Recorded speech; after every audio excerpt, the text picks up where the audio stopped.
শুভ সকাল বন্ধুরা, তোমরা সবাই কেমন আছো? আশা করি তোমরা সবাই ভালো আছো। তো আজ আমি যাচ্ছি আমার ছোট্ট একটা স্বপ্ন পূরণের উদ্দেশ্যে। তাই সকাল থেকে ছটফট করে রেডি হয়ে বেরিয়ে গেছি দাদার সাথে সেই স্বপ্ন পূরণের উদ্দেশ্যে।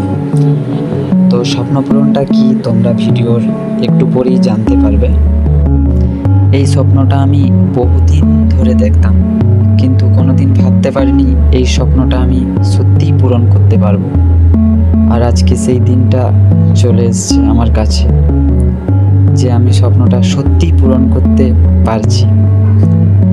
তো আজ আমি অনেক হ্যাপি, অনেক খুশি।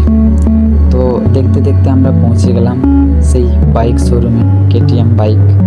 তো আমার এটাই ছিল স্বপ্ন যে আমি একটা বাইক নেব, আর আমার স্বপ্নের বাইক হচ্ছে এটাই, কেটিএম ডিউক। তো এটাই আমার স্বপ্ন ছিল।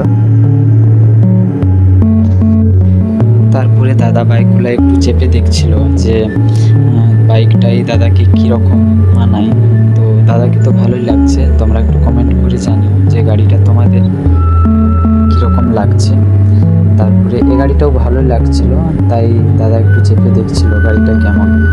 তারপরে আমাকে একটু বসতে বললো, বসার একটুক্ষণ পরেই আমার জন্য ডকুমেন্টস রেডি করে নিয়ে আসে।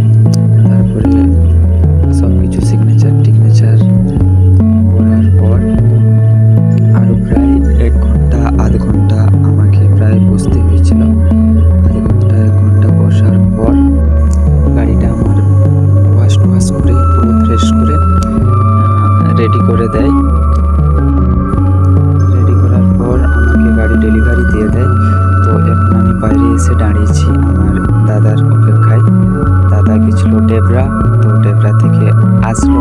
এসে পরে আমি দাদাকে বললাম যে তুই বাইকটা চালা, আমি পেছনে বসছি। তো এখন আমরা যাচ্ছি বাড়ির পথে। এখন পৌঁছে গেলাম কেশিয়ারি। আর গাইস, আমি সত্যি কথা বলছি, আজ আমি সত্যি অনেক অনেক অনেক অনেক হ্যাপি, অনেক হ্যাপি। তোমাদের বলে বোঝাতে পারবো না, এতটাই হ্যাপি।